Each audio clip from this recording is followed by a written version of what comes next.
Welcome to Blue Mountains Creative Arts Centre. This is the Saturday Potters Glaze Workshop. My name is Michael. I know a bit about glazes. I'm going to try and do glaze chemistry in the short amount of time as possible, with the least amount of chemistry and the least amount of maths as possible. So what we'll start with, instead of something esoteric, we'll start with a recipe. This is, well, it's my recipe, but it's also got an interesting history. So I'm calling this recipe Jeans Blue. It's a blue glaze. It's a bit of a variegated glaze. It kind of looks like denim. It's Jeans Blue. So you'll notice the recipe, the first thing you'll notice is it's in two parts. Okay? So the first part of the recipe is the base. Now, the point of a glaze recipe is to basically take some glass and to melt it onto the surface of a pot. That's it. That's as complicated as it is. So most glazes will contain a glass component and some other components that make that glass work correctly, and that's what's in the base. And then, because you don't just want a clear glass, you usually want a coloured glass, something that's a bit more interesting, then you've usually got what we call colorants. And they're usually oxides.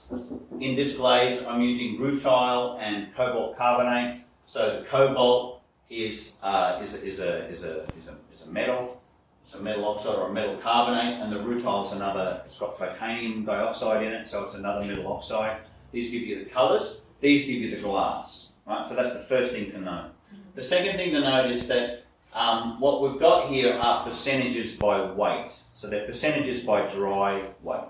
And you can see that this is a really simple one, and these add up to 100. So it's 100% of the dry weight, and they're all broken down like this. And then, you know, obviously the colours push it over 100, but it doesn't really matter. Okay. So the story behind this is this part of the glaze isn't actually my glaze. This part of the glaze was actually devised by a guy called Bernard Leach. And he got it from, he went to Japan about 100 and something years ago, and he passed that recipe down to his son, and he passed that recipe down to his son. They're very famous potters. His son's called Simon Leach. He put this recipe on YouTube, and I got this recipe. Right? So it's a really old recipe, and what it is equal parts of kaolin, potash feldspar, whiting, and flint. And you say, well, Michael, what does that mean? Well, that's good, because I'll tell you what it means. So the pure theory part I have to go over, right? So a glaze is glass, right? We almost exclusively use silica glass, right? There are other types of glass. There are borosilicate glasses. There's other types of things that form glass. We usually use silica. Flint is actually silica. Right? So in the old days they called it flint. This is part of the confusion of glazes, is the different names, right? So there's a spreadsheet that I'll show you guys later that's linked to the thing. It's got a whole section of alternative names for things, right? So flint is silica. So the glass former in this glaze is silica, which is almost always the case. Now, and that forms glass. So that's cool. Now we've got a glass. Now we could just put silica on the pot and fire it, and that might be cool, except silica melts at a very high temperature. Do you know what temperature it melts at? You're a glass person?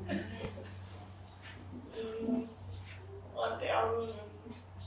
It's like super high. It's like above 1300 degrees C, right? So if we just use silica, we would need kilns that could withstand the temperature that melts glass. So they'd have to be made of like diamonds or something, right? It's not practical, right? So you have to put something with the silica that reduces the melting point of the silica so that we can melt it onto the surface of the pot, right? So what we do to do that is we use what's called a flux. Now there are a bunch of fluxes. I've got a long list in my book.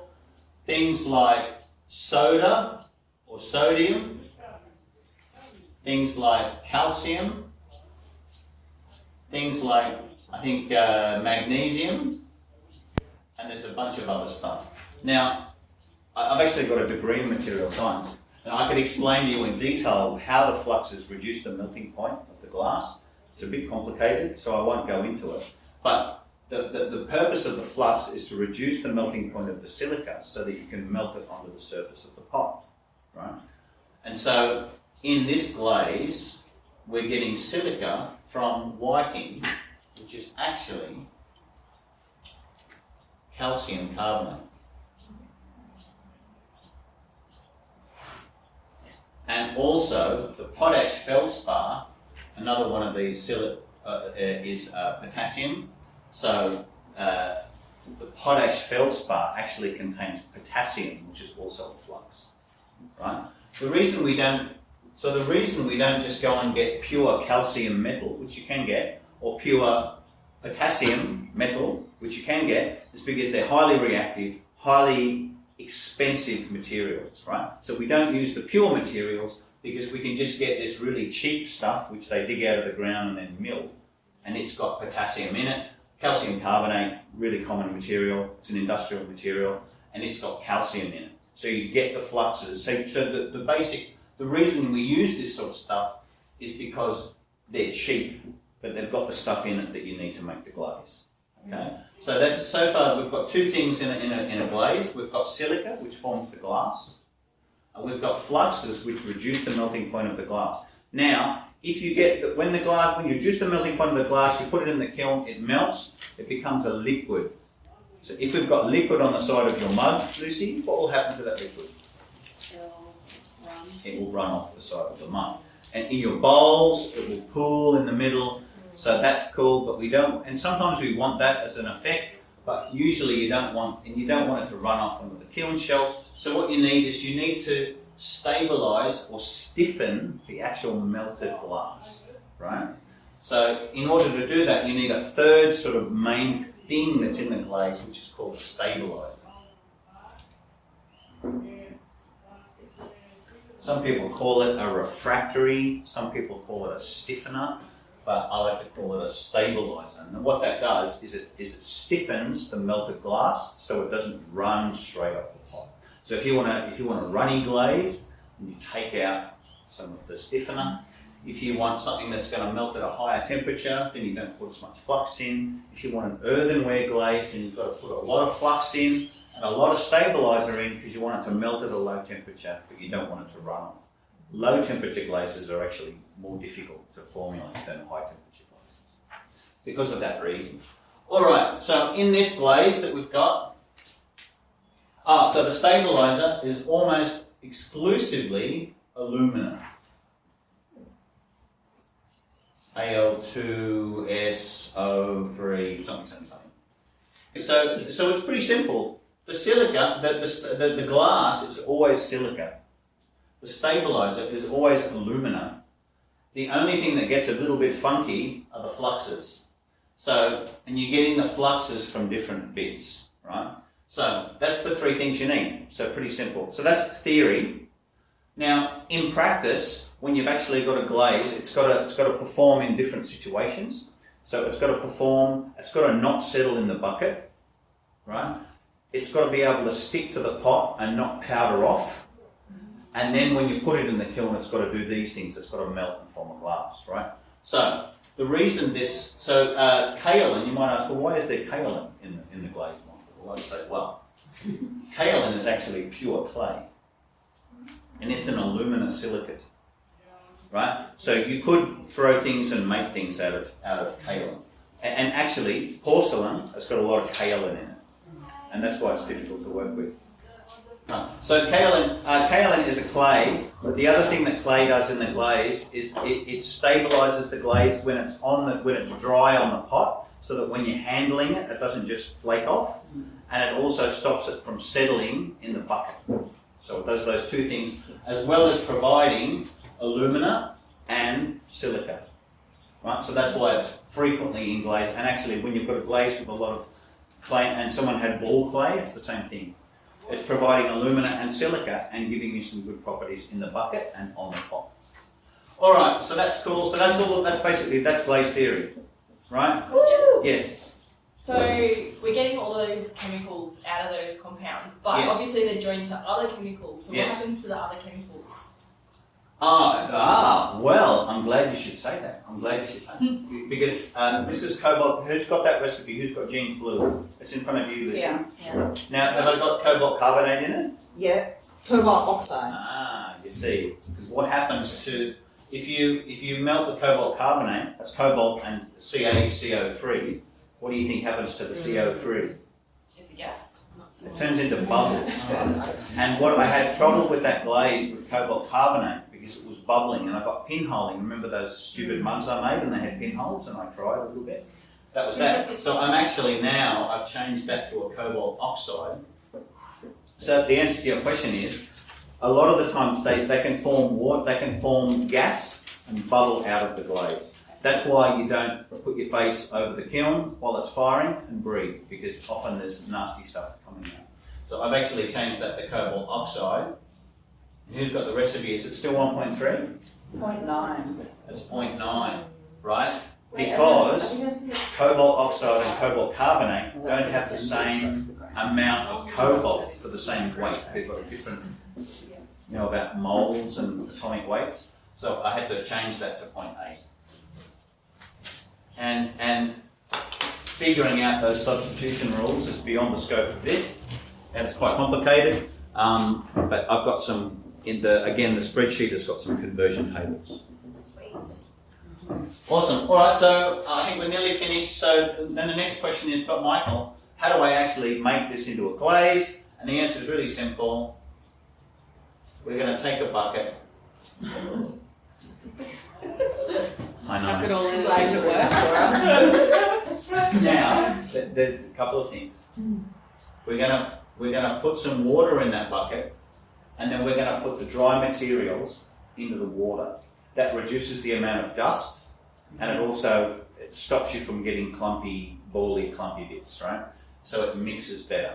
It slakes. They say slaking. You slake it into the water. So as you put the powder in, it gets water all around every particle, and it dissolves. It doesn't dissolve, but it slakes down better. So we're just going to put them in. And as we put them in, what are we going to do to our recipe that's written down on paper? Cross it off. We're going to cross them off, because otherwise we'll forget and we'll put them in twice and we'll wreck it, right? And you only get one chance, because once it's all in, you can't take it out, and you've got to tip the whole thing in the bin. So you're going to put it in, and then you're going to cross it off, and you're all going to wear masks. And some of this stuff is a little bit nasty. There's chrome oxide here, so you're going to wear gloves. So you're going to wear a mask, and you're going to wear gloves. You're going to put the materials. So the maths, this is percentage by weight. But so you could just turn these into grams or kilograms, and you'd be fine. I've multiplied these by, I think I've got 100 here, so I've multiplied these by 4. And that's about right for a litre of glaze. Oh wow, nice. Right? So it's pretty simple. So I basically multiplied that by 4. I've got 100 grams that go in the bucket.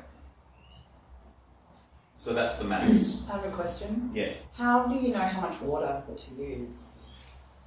Is there It's a rule of thumb. a rule of thumb? So you So guess you buy I, to be honest, I forget how I figured out that I multiplied by 4. Bronwyn just multiplies them by 10, but I don't know how much liquid she puts in. So it's basically just you play it by ear. You put enough water in it so that it's thick enough so it'll stick on the pot. If it's too thick, when you dip it, it'll be too thick. If it's too thin and watery, you might have to dip it twice, and that gets to be a pain. And different glazes will behave differently at different thicknesses, so it's all a bit of a black art. Okay, so there's no rule like that's for 1 litre of water or something? That's my rule, because I've used this, this particular glaze, I've used this combination for all of my glazes. So all my Celadon, my blue, my black are all based on this base, just different colorants. And I always use this proportion, and it's always about right. Sometimes it gets a bit watery, and I have to decant water off. Sometimes it gets a bit thick, and I have to add a bit of water and remix it. So better to start with a bit less water, and then because it's probably easier to add than if you can decant, because it will settle, Yeah. and then you can decant water off. But that's a bit of a pain. Yeah. You have to wait. So basically we want to start with like less water and then add more water to it. Yeah, so if that's it why I'm needs to suggesting- be. Yeah. Fill it about halfway. Yeah. Just enough, and put all your materials in. Yeah. Mix it up. We've got the Super Whizzer. I've got like a bar mix. Or we can just, you can sieve, I just bar mix, just whiz the crap out of everything, it's fine. You get no lumps, right? And then if it looks too thick, then we can put a bit more water in. Yeah. And is there an expiry? Like once it's mixed, does it just does it last forever? They last forever. Okay, cool.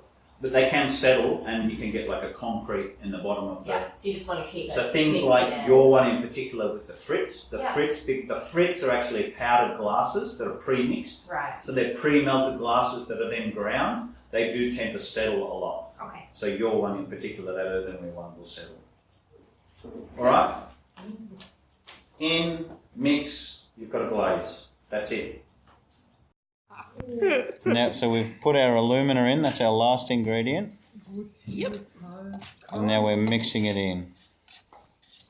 So that's looking pretty good. It's looking pretty thick. Yeah. It's probably, well, we'll mix it up and see how it looks. You might want a little bit more liquid in there. Depends really how thick you want it to be. Alright, that's looking good. So, so that's the last ingredient. That's the last You're going to ingredient. cross it off your list, just so that in your mind you're sure. Yeah. There we go. Excellent.